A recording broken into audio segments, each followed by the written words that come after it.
தமிழக முதல்வர் திரு விஜய் அவர்களுக்கும் நீதிமன்றங்களுக்கும் எனது நெஞ்சார்ந்த நன்றியை தெரிவித்துக் கொள்கிறேன். நான் 3 ஆண்டு காலம் மீண்டும் மீண்டும் சிறைக்கு வந்த பிறகு கூட இந்த உழைப்பு வீணாகி விடுமோ என்ற அச்சமும் பயமும் எனக்கு இருந்தது. ஆனால் திராவிட முன்னேற்ற கழகத்தை தூக்கி எறிந்ததன் மூலம், கொளத்தூரிலேயே திமுக தலைவர் திரு ஸ்டாலின் அவர்களை மண்ணை கவ வைத்ததன் மூலம் தமிழக மக்கள் ஒரு அற்புதமான தீர்ப்பை வழங்கி இருக்கிறார்கள். அந்த தீர்ப்பை சரியான முறையில் புரிந்து கொண்டு முதல்வர் திரு விஜய் அவர்கள் இதுவரை ஆட்சி நடத்தி கொண்டிருக்கிறார் என்று நான் செய்தித்தாள்களில் பார்த்த வரையில் நான் புரிந்து கொள்கிறேன்.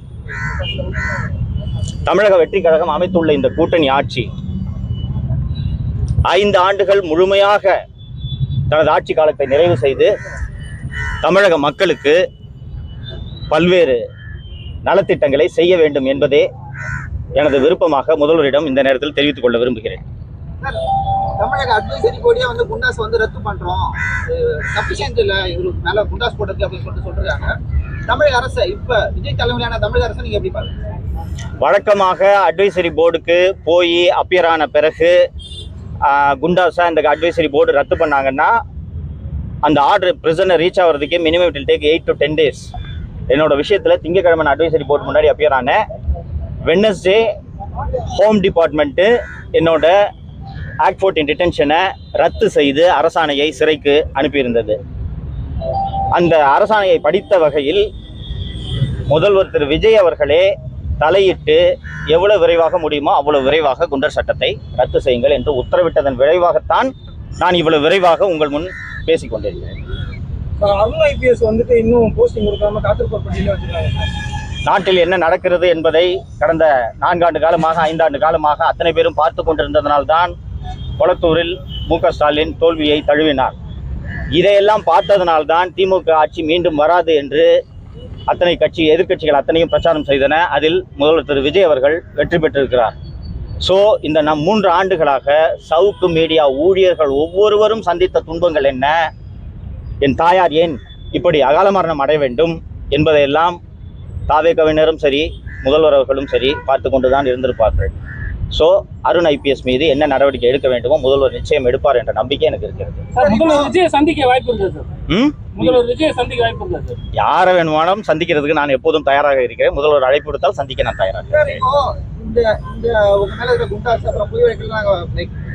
அரசே தானாக முன் நீக்கி இருக்காங்க.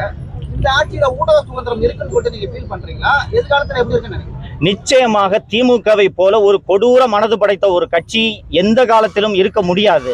தமிழகத்தில் இதற்கு முன்பு எவ்வளவோ முதல்வர்கள் ஆண்டிருக்கிறார்கள். ஊடகங்களிடம் கெஞ்சுவார்கள், கேட்பார்கள், கொஞ்சம் கம்மியா திட்டுங்க என்று. ஆனால் எதிர்த்து பேசும் ஊடகங்களையும் அந்த ஊடகத்தில் பணியாற்றுபவர்களையும் சிறையில் அடைத்த கொடுங்கோல் அரசாங்கம் திமுகவை தவிர வேறு எந்த அரசும் கிடையாது.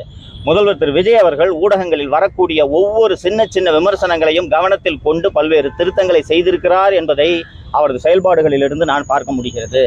ஸோ ஊடகங்களாக இருக்கட்டும், இன்னொன்று தற்போது தமிழகத்தில் அமைந்துள்ளது ஒரு கூட்டணி ஆட்சி என்பதால் மேலும் கூடுதலாக ஜனநாயகம் இருக்கும். விஜய்க்கு தெரியாமல் விஜயின் காவல்துறையினர் ஏதாவது ஒரு நெருக்கடிகளில் ஈடுபட்டால் கூட கூட்டணி கட்சிகள் இப்போது அமைச்சரவையில் பங்கேற்றிருக்கக்கூடிய கட்சிகளே திரு விஜய் அவர்களிடம் இதை சுட்டிக்காட்டும் என்பதால் தமிழகத்தில் ஊடக சுதந்திரம் வலுவாக இருக்கும். திரு விஜய் அவர்கள் ஆட்சியில் சிறப்பாக ஊடகங்கள் செயல்பட வேண்டும் என்று நான் விரும்புகிறேன்.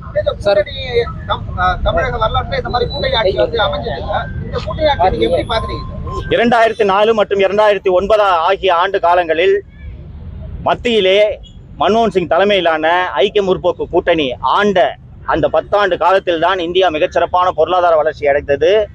இந்தியா உலகமே மிகப்பெரிய பொருளாதார நெருக்கடியை சந்தித்த போது இந்தியாவின் ரூபாய் வளர்ச்சி அடைந்தது. வறுமை கோட்டுக்கு கீழே உள்ள மக்களின் எண்ணிக்கை குறைக்கப்பட்டது. உணவு பாதுகாப்பு சட்டம் கொண்டு வரப்பட்டது.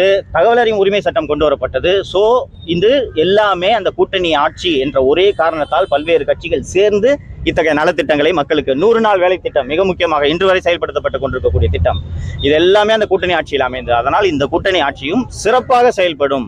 இப்போ டூவோபோல் இருந்துச்சு, ஏடிஎம்கே டிஎம்கே இருந்த வரைக்கும் பல்வேறு குறைகள் அதில் இருந்தன. அந்த குறைகள் இந்த கூட்டணி ஆட்சியில் நிவர்த்தி செய்யப்பட்டு செம்மையாக செயல்படும் என்று எனக்கு நம்பிக்கை இருக்கிறது. 8 பேர் தலித் அமைச்சர்கள் அமைச்சரவையில் இருக்காங்க.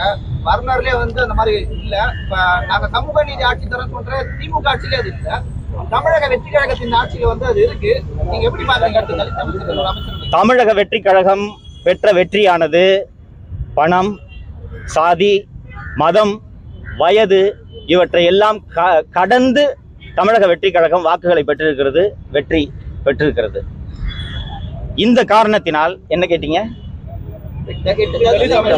இந்த காரணத்தினால் தமிழக முதல்வர் திரு விஜய் அவர்களுக்கு இந்த சாதிக்கு பிரதிநிதித்துவம் கொடுக்க வேண்டும், இந்த சாதிக்கு அமைச்சர் பதவி கொடுக்கலன்னா இந்த சாதி ஜனங்க கோச்சுப்பாங்கன்ற அச்சம் திரு விஜய் அவர்களுக்கு துளியும் இல்லை என்று நான் கருதுகிறேன்.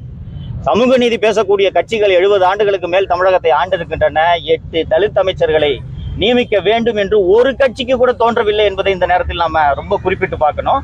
சோ கண்ணை மூடிட்டு யார் என்ன நினைச்சாலும் பரவாயில்ல, நான் 8 தலித்துகளை அமைச்சராக்குவேன் என்று விஜய் சொல்லக்கூடியதே சமூக நீதியில் அவர் தீவிரமாக கவனம் செலுத்துவார் என்ற நம்பிக்கையை ஏற்படுத்துகிறது. சார், மு.க. ஸ்டாலின் அவர்கள் திமுக அதிகாரிகள் சொல்றதா இந்த அரசாங்கம் கேட்குது சொல்லிட்டு வந்தீங்க. அந்த அதிகாரிகளை தமிழக வெற்றி கழகத்தினர் இந்த அரசு வந்து மாற்றி இருக்கிறது. அதை எப்படி நம்ம எடுத்துக்கலாம்? அவங்க வந்து சொந்தமா யோசிச்சு முடிவு எடுக்கிறாங்க அப்படின்னு எடுத்துக்கலாம்.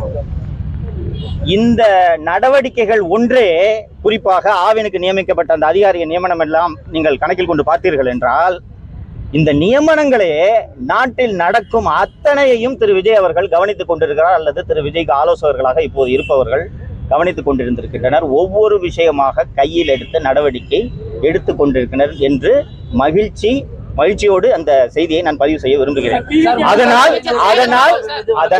அதனால் இந்த ஆட்சியின் மீதான நம்பிக்கை அதிகரிக்கிறது. யாருங்க? இல்ல, அதெல்லாம் அரசோட ரகசியம், எனக்கு தெரியாது. நான் ஒரு ஊடகவியலாளனாக என்னுடைய பணியை நெறி தவறாமல் தொடர்ந்து செய்ய வேண்டும் என்பதுதான் என்னுடைய ஒரே விருப்பம். எந்த ஆட்சியாக இருந்தாலும் சரி. இவ்வளவு கொடூரத்தை எனக்கு செஞ்ச போது கூட நான் திமுக ஆட்சியை தொடர்ந்து விமர்சனம் பண்ணிட்டு தானே இருந்தேன். அப்போ ஒரு பிளசண்டான அரசு இருக்கும்போது குறைகளை சுட்டி காட்டுறதுல என்ன தயக்கம் இருக்க போகுது எனக்கு? அதனால ஊடக சேர்ந்து நான் ஏற்கனவே சொன்ன கேள்வி பதில் சொன்ன மாதிரி ஸ்டாலின் அவர்கள் வந்துட்டு மீண்டும் நம்ம ஆட்சி தான் வரப்போகுது 5 மாசத்துக்குள்ள, எல்லாரும் வெயிட் பண்ணி பாருங்க அப்படின்னு சொல்லியிருக்காரு. அதை பத்தி உங்களோட கருத்து? இதே ஸ்டாலின் தானங்க 200 தொகுதிக்கு மேல ஜெயிப்போம்னு சொன்னாரு. வயசாயிடுச்சு, விட்டுருங்க. நன்றி.